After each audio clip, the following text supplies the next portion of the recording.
ಎಲ್ಲರಿಗೂ ನಮಸ್ತೆ ಫ್ರೆಂಡ್ಸ್. ಇವತ್ತಿನ ಕ್ಲಾಸನ್ನು ಸ್ಟಾರ್ಟ್ ಮಾಡೋಣ. ಅದಕ್ಕಿಂತ ಮುಂಚೆ ಒಂದು ಮಾಹಿತಿಯನ್ನು ನೀಡುತ್ತೇನೆ. ಇಲ್ಲಿ ಈ ಕ್ಲಾಸ್ನಲ್ಲಿ 20 ಕ್ವಶನ್ಸ್ಗಳನ್ನು ನೀಡುತ್ತೇನೆ. 20 ಕ್ವಶನ್ಸ್ಗಳನ್ನು ಕೇಳುತ್ತೇನೆ. ಅದರಲ್ಲಿ 20 ಕ್ವಶನ್ಸ್ಗಳಿಗೆ ಎಷ್ಟು ಉತ್ತರವನ್ನು ನೀವು ಸರಿಯಾಗಿ ನೀಡಿದ್ದೀರಿ ಅಂತ ನಮಗೆ ಕಮೆಂಟ್ ಮಾಡಿ ತಿಳಿಸಿ. ಸೊ ಇಲ್ಲಿ ಮೊದಲನೆಯ ಪ್ರಶ್ನೆಯನ್ನು ನೋಡೋಣ.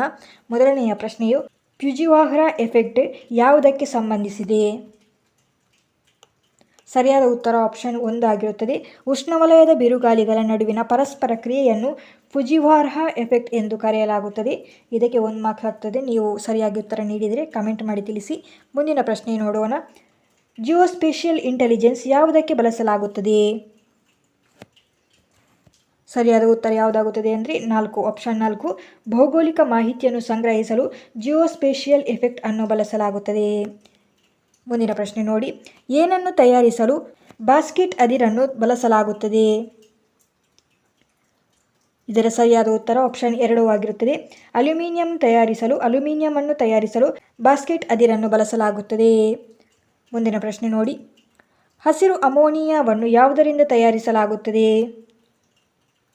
ಸರಿಯಾದ ಉತ್ತರವು ಆಪ್ಷನ್ 3 ಆಗಿರುತ್ತದೆ. ಸುಸ್ಥಿರ ವಿದ್ಯುತ್ ಮತ್ತು ನೀರಿನಿಂದ ಹಸಿರು ಅಮೋನಿಯಾವನ್ನು ತಯಾರಿಸಲಾಗುತ್ತದೆ. ಮುಂದಿನ ಪ್ರಶ್ನೆ.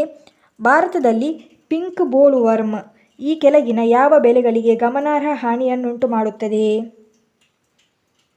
ಸರಿಯಾದ ಉತ್ತರವು ಆಪ್ಷನ್ 4 ಆಗಿರುತ್ತದೆ. ಹತ್ತಿ ಬೆಳೆಗೆ ಪಿಂಕ್ ಬೋಲ್ ವರ್ಮ್ ಹಾನಿಯನ್ನುಂಟು ಮಾಡುತ್ತದೆ. ಮುಂದಿನ ಪ್ರಶ್ನೆಯನ್ನು ಗಮನಿಸಿ.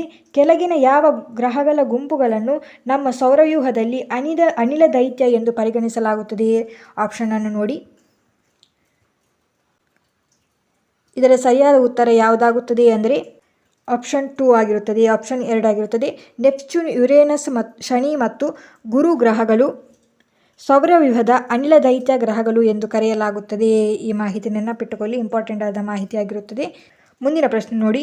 ಕಪ್ಪು ಆಕಾಶ ಮೀಸಲು ಅಥವಾ ಡಾರ್ಕ್ ಸ್ಕೈ ರಿಸರ್ವ್ ಯಾವುದಕ್ಕೆ ಸಂಬಂಧಿಸಿದೆ? ಉತ್ತರವು ಆಪ್ಷನ್ 3 ಆಗಿರುತ್ತದೆ. ಬೆಳಕಿನ ಮಾಲಿನ್ಯವು ಡಾರ್ಕ್ ಸ್ಕೈ ರಿಸರ್ವ್ಗೆ ಸಂಬಂಧಿಸಿದೆ. ಮುಂದಿನ ಪ್ರಶ್ನೆ ನೋಡಿ.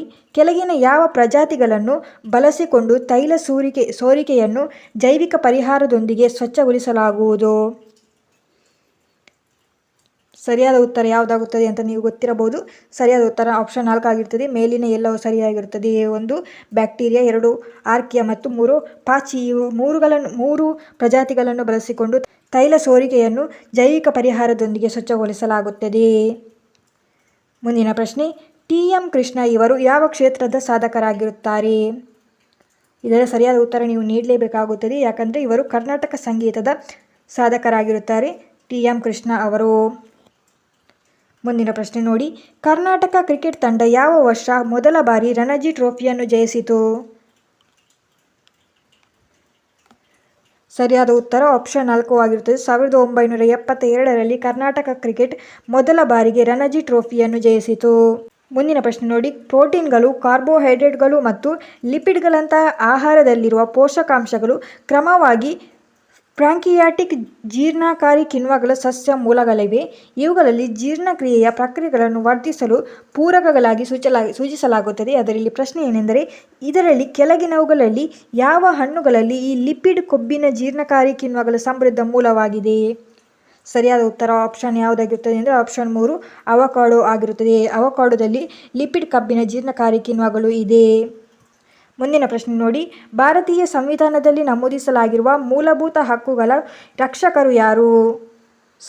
ಸರಿಯಾದ ಉತ್ತರ ಗೊತ್ತಿರಬೇಕಾಗಿರುತ್ತದೆ. ಆಪ್ಷನ್ 1 ಆಗಿರುತ್ತದೆ. ಸರ್ವೋಚ್ಚ ನ್ಯಾಯಾಲಯ. ಸರ್ವೋಚ್ಚ ನ್ಯಾಯಾಲಯವು ಭಾರತದ ಸಂವಿಧಾನದಲ್ಲಿರುವ ನಮೂದಿಸಲಾಗಿರುವ ಮೂಲಭೂತ ಹಕ್ಕುಗಳ ರಕ್ಷಕ ಆಗಿರುತ್ತಾರೆ. ಮುಂದಿನ ಪ್ರಶ್ನೆಯನ್ನು ನೋಡಿ.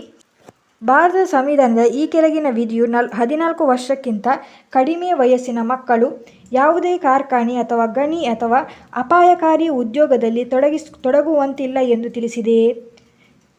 ಈ ಪ್ರಶ್ನೆ ಅರ್ಥ ಆಯಿತು ಅಂತ ಅನ್ಕೋತೀನಿ. 14 ವರ್ಷಕ್ಕಿಂತ ಕೆಳಗಿರುವ ಮಕ್ಕಳು ಉಂಟಲ್ಲ, ಇವರು ಯಾವುದೇ ಕಾರ್ಖಾನೆ ಅಥವಾ ಗಣಿ ಅಥವಾ ಅಪಾಯಕಾರಿ ಉದ್ಯೋಗಗಳಿದೆಯಲ್ಲ ಅವುಗಳಲ್ಲಿ ತೊಡಗಿಸಬಾರದು ಎಂದು ಭಾರತದ ಸಂವಿಧಾನದ ಯಾವ ವಿಧಿ ತಿಳಿಸುತ್ತದೆ ಅಂತ ಕ್ವಶನ್ ಆಗಿರುತ್ತದೆ. ಸರಿಯಾದ ಉತ್ತರ ಆಪ್ಷನ್ 3 ಆಗಿರುತ್ತದೆ. 24ನೇ ವಿಧಿಯಲ್ಲಿ ಭಾರತದ ಸಂವಿಧಾನದಲ್ಲಿ 14ಕ್ಕಿಂತ ಕಡಿಮೆ ವಯಸ್ಸಿನ ಮಕ್ಕಳು ಯಾವುದೇ ಕಾರ್ಖಾನೆ ಅಥವಾ ಗಣಿ ಅಥವಾ ಅಪಾಯಕಾರಿ ಉದ್ಯೋಗದಲ್ಲಿ ತೊಡಗಿಸಬಾರದು ಎಂದು ತಿಳಿಸುತ್ತದೆ. ಈ ಮಾಹಿತಿ ನೆನಪಿಟ್ಟುಕೊಳ್ಳಿ. ಮುಂದಿನ ಪ್ರಶ್ನೆ, ಅತಿ ಹೆಚ್ಚಿನ ಪ್ರತಿಶತ ಬೌದ್ಧ ಜನಸಂಖ್ಯೆಯನ್ನು ಹೊಂದಿರುವ ದೇಶ ಯಾವುದಾಗಿರುತ್ತದೆ? ಇದು ಇಂಪಾರ್ಟೆಂಟ್ ಆದ ಮಾಹಿತಿಯಾಗಿರುತ್ತದೆ. ಸರಿಯಾದ ಉತ್ತರ ಆಪ್ಷನ್ 1 ಆಗಿರುತ್ತದೆ, ಕಾಂಬೋಡಿಯಾ ದೇಶ. ಕಾಂಬೋಡಿಯಾ ದೇಶದಲ್ಲಿ ಬೌದ್ಧ ಜನರ ಜನಸಂಖ್ಯೆಯು ಹೆಚ್ಚಾಗಿರುತ್ತದೆ. ಮುಂದಿನ ಪ್ರಶ್ನೆ ನೋಡಿ, ರಾಮ ಮತ್ತು ರಹೀಮ್ ಇವೆರಡು ಒಂದೇ ದೈವದ ಬೇರೆ ಬೇರೆ ಹೆಸರುಗಳು ಎಂದು ಹೇಳಿದವರು ಯಾರು? ಉತ್ತರ ಆಪ್ಷನ್ 1 ಆಗಿರುತ್ತದೆ, ಕಬೀರ್ ದಾಸ್ ಅವರು ರಾಮ್ ಮತ್ತು ರಹೀಮ್ ಇವೆರಡು ಒಂದೇ ದೈವದ ಬೇರೆ ಬೇರೆ ಹೆಸರುಗಳು ಎಂದು ಹೇಳಿದವರು. ಮುಂದಿನ ಪ್ರಶ್ನೆ, ATR ಇದೊಂದು ಏನು? ಸರಿಯಾದ ಉತ್ತರ ಆಪ್ಷನ್ 3 ಆಗಿರುತ್ತದೆ, ಪ್ರಯಾಣಿಕರ ವಿಮಾನ. ಇದು ATR ಆಗಿರುತ್ತದೆ. ಪ್ರಯಾಣಿಕರ ವಿಮಾನವನ್ನು ATR ಎಂದು ಕರೆಯಲಾಗುತ್ತದೆ.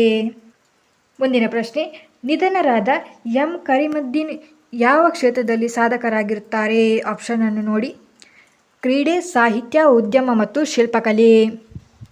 ಸರಿಯಾದ ಉತ್ತರ ಯಾವುದಾಗಿರುತ್ತದೆ ಅಂದರೆ ಸಾಹಿತ್ಯ ಕ್ಷೇತ್ರದವರಾಗಿರುತ್ತಾರೆ. ಯಾರು? ನೆನಪಿಟ್ಟುಕೊಳ್ಳಿ ಇವರ ಹೆಸರು. ಎಂ ಕರೀಮುದ್ದೀನ್ ಇವರು ಯಾವ ಕ್ಷೇತ್ರದಲ್ಲಿ ಸಾಧನೆ ಮಾಡಿದ್ದಾರೆ ಅಂದರೆ ಸಾಹಿತ್ಯ ಕ್ಷೇತ್ರದಲ್ಲಿ ಸಾಧನೆ ಮಾಡಿದ್ದಾರೆ. ಮುಂದಿನ ಪ್ರಶ್ನೆಯನ್ನು ನೋಡಿ. ಮುಂದಿನ ಪ್ರಶ್ನೆ, ಕರ್ನಾಟಕ ರಾಜ್ಯದ ಉಂಬುಟ್ಟು ಮಹಿಳಾ ಉದ್ಯಮಿಗಳ ನಿಯೋಗ ಯಾವ ದೇಶಕ್ಕೆ ಭೇಟಿ ನೀಡಿತ್ತು? ಸರಿಯಾದ ಉತ್ತರ, ಕಾಂಬೋಡಿಯಾ ದೇಶಕ್ಕೆ ಭೇಟಿ ನೀಡಿತ್ತು ಕರ್ನಾಟಕ ರಾಜ್ಯದ ಉಂಬುಟ್ಟು ಮಹಿಳಾ ಉದ್ಯಮಿಗಳ ನಿಯೋಗ. ಈ ಮಾಹಿತಿ ನೆನಪಿಟ್ಟುಕೊಳ್ಳಿ. ಮುಂದಿನ ಪ್ರಶ್ನೆ, ಕೆಳಗಿನವುಗಳಲ್ಲಿ ಯಾವುದು ಹೈದರಾಬಾದ್ ಕರ್ನಾಟಕ ಪ್ರದೇಶದ ವಿಮೋಚನೆಯ ದಿನಾಚರಣೆಯ ದಿನ ಆಗಿರುತ್ತದೆ? ಸರಿಯಾದ ಉತ್ತರ ಆಪ್ಷನ್ 2 ಆಗಿರುತ್ತದೆ, ಸೆಪ್ಟೆಂಬರ್ 17ರಂದು ಹೈದರಾಬಾದ್ ಕರ್ನಾಟಕದ ಪ್ರದೇಶದ ವಿಮೋಚನಾ ದಿನವನ್ನು ಆಚರಿಸಲಾಗುತ್ತದೆ. ಮುಂದಿನ ಪ್ರಶ್ನೆ, ಕಾವೇರಿ ವನ್ಯಜೀವಿ ಧಾಮ ಯಾವ ಜಿಲ್ಲೆಯ ವ್ಯಾಪ್ತಿಗೊಳಪಡುತ್ತವೆ? ಸರಿಯಾದ ಉತ್ತರ ಆಪ್ಷನ್ 3, ಚಾಮರಾಜನಗರ ಜಿಲ್ಲೆಯ ವ್ಯಾಪ್ತಿಯಲ್ಲಿರುತ್ತದೆ ಕಾವೇರಿ ವನ್ಯಜೀವಿ ಧಾಮ. ಮುಂದಿನ ಪ್ರಶ್ನೆ, ಹಟ್ಟಿ ಚಿನ್ನದ ಗಣಿ ಇದು ಯಾವ ಜಿಲ್ಲೆಯ ವ್ಯಾಪ್ತಿಗೊಳಪಡುತ್ತದೆ? ಸರಿಯಾದ ಉತ್ತರ ಆಪ್ಷನ್ 2, ರಾಯಚೂರು ಜಿಲ್ಲೆಯ ವ್ಯಾಪ್ತಿಯಲ್ಲಿರುತ್ತದೆ ಹಟ್ಟಿ ಚಿನ್ನದ ಗಣಿ. ಈ ಮಾಹಿತಿಗಳನ್ನು ನೆನಪಿಟ್ಟುಕೊಳ್ಳಿ. ಇಲ್ಲಿ ಒಟ್ಟಿಗೆ 20 ಕ್ವಶನ್ಸ್ಗಳು ಆಯಿತು. ಎಷ್ಟು ಕ್ವಶನ್ಸ್ಗಳಿಗೆ ಸರಿಯಾದ ಉತ್ತರ ನೀಡಿದ್ದೀರಿ ಅಂತ ಕಾಮೆಂಟ್ ಮಾಡಿ ತಿಳಿಸಿ. ಸೊ ಇವತ್ತಿನ ಕ್ಲಾಸ್ ಇಷ್ಟೇ ಆಗಿರುತ್ತದೆ. Thank you.